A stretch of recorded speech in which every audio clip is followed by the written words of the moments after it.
if you saw that thing where a bunch of nameless Democrat operatives went to this resort to, and they were too cowardly to share their names. That bothered me. But did it surprise you, TJ? No, I guess not. But they went together, and this was published by Third Way. And a lot of people are saying it was published by the Democratic Party. It was not. This is published by Third Way, which is a centrist organization.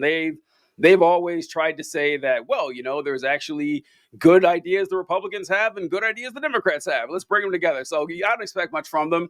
But I wanted to go over a couple of these. We only have a few minutes. We can probably go over Thursday. It's a good topic. But to see what you thought on these. So these were their suggestions for Democrats to try to win elections in the future. Takeaways on how Democrats can reconnect culturally with the working class. The first one is move away from identity politics, stop addressing voters as identity blocks, and instead focus on shared American values. Use plain language and avoid jargon or abbreviation that can alienate voters. Acknowledge that people have multiple identities, for example, Black and veteran. Hey, that's me, rather than reducing them to one label. I like this one. I know people have been shitting on a lot. I think for the most part, that's a pretty good one. What about you? Yeah, for the like there's nothing about those words straight up that I disagree with. Like, yeah, and we've been saying move away from identity politics for a while now. So like, yeah, like that makes sense. Does that mean abandon trans people? No, it does not. No. Does it mean, hey, like, we don't need to be like, kneeling down in our fucking Kente cloths. Kente cloths, yeah.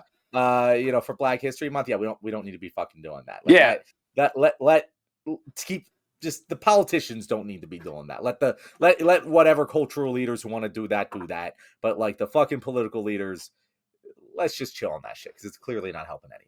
I'm fine with, because with the Democrats, the problem that they've had ever since, like, say, the 70s or after the Civil Rights Movement is they took the gains from the Civil Rights Movement for minority communities and for women and said, okay, we are going to focus on, triumphs for these communities, whatever, and just focusing on the cultural part and not necessarily the economic part or like the power part, or doing the wrong thing and say, I saw some post today celebrating a Black billionaire. It's like, oh, God, that's not the way to do this, folks. That's not how we're going to succeed. We'll talk about this more later.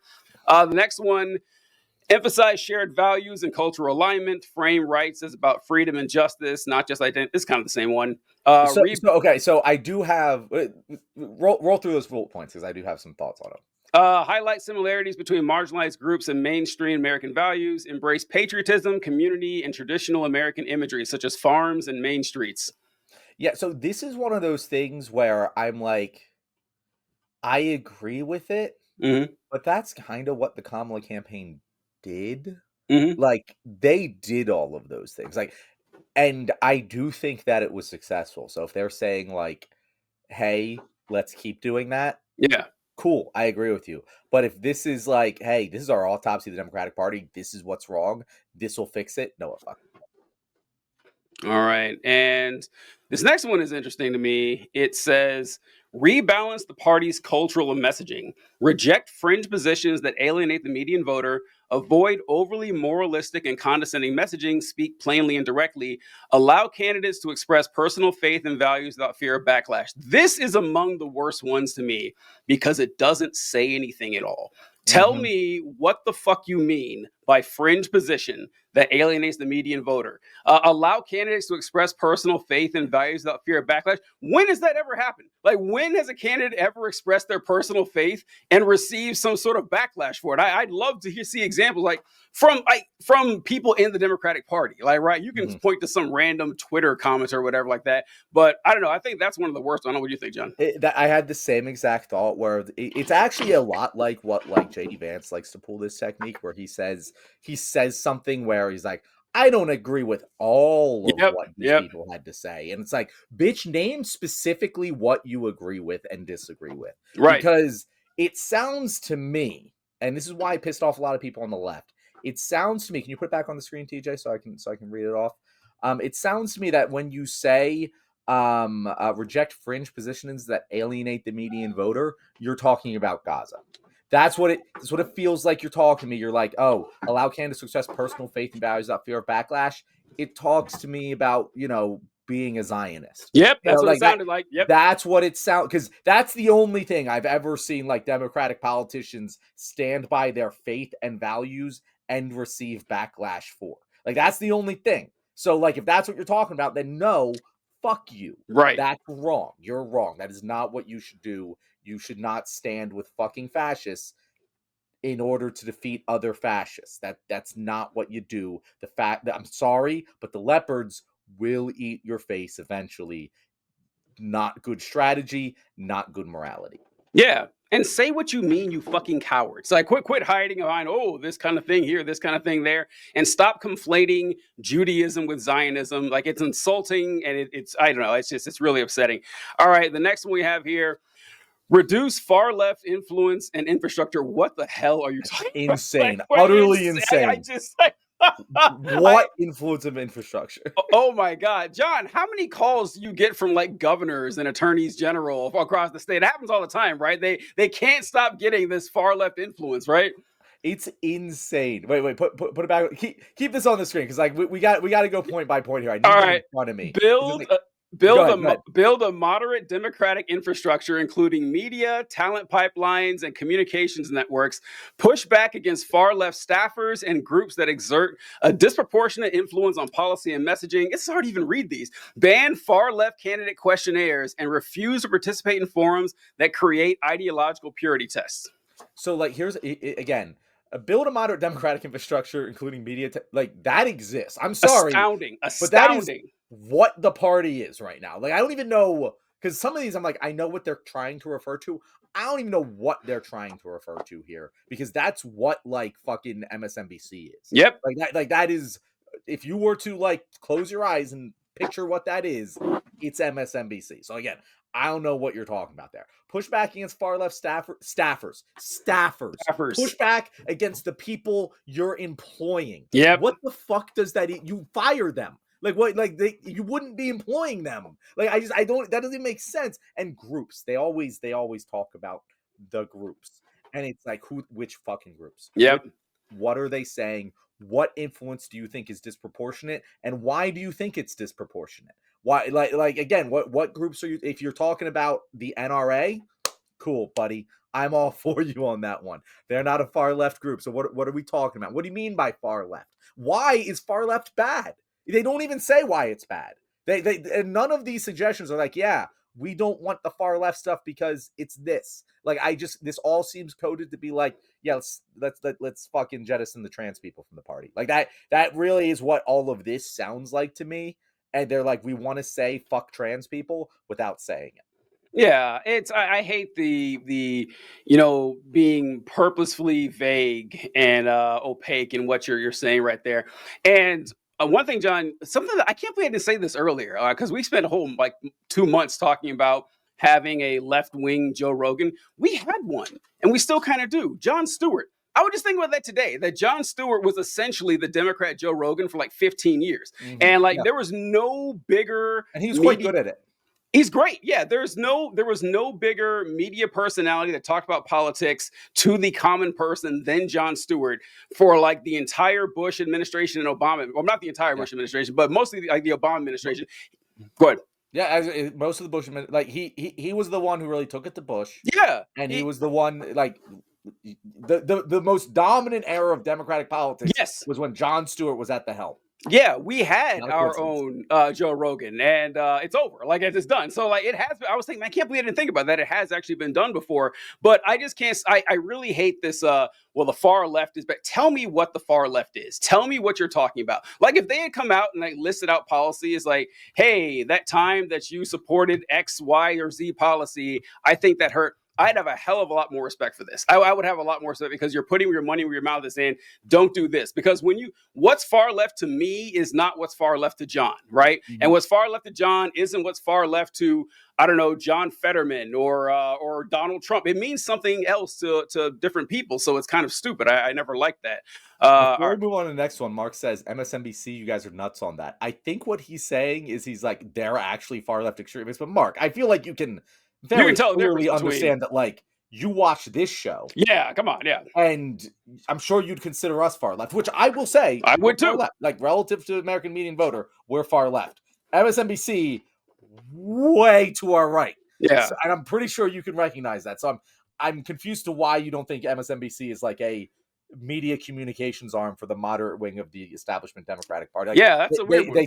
They take their fucking like literal people who've worked for the Democratic Party and make them pundits all the time. Like, it's the same thing that Fox News does. Like, for the Republicans. So I'm like you confused. think like Chris Hayes and Joe Scarborough are far left. Like, I don't know. That's a weird one. Mark thinks we're neocons with bad ideas. We're neoconservative. Neocons. That's an interesting way to describe our politics. But okay. It's because we don't want to see Ukraine destroyed. Probably it's like fucking neocons. All right, that is when he did start saying that. That probably is it. That's probably it. They're kind of predictable. All right, engage the working class in their spaces. Get out of elite circles and into real communities. I like this one. Tailgates, gun shows, local restaurants. It's like, you had me in the first half. that screams like, how do you do, fellow normies? Let's go to the gun show. I laughed. I audibly laughed when I read this because you're right. At first, it's like, oh, yes, get out of your ivory towers and sitting around your universities and your tweed jackets talking about quantitative easing or whatever, and go out and get in the community. And then it go to tailgates and gun shows. Listen, if you're some fucking nerd liberal, the last thing you need to do is hang out at a tailgate. Or if you don't already do that, don't. There are plenty of ways to mix with regular folks than hanging out. I'll have a beer, please, and sitting down. You don't want to be that guy. Yeah, that was kind of dumb. That was it was so funny. That was great. You can tell this is written by a fucking nerd. That is someone who hates those people, by the way. Like that, he hates. Wouldn't be caught dead with all of those things. Yep. All right.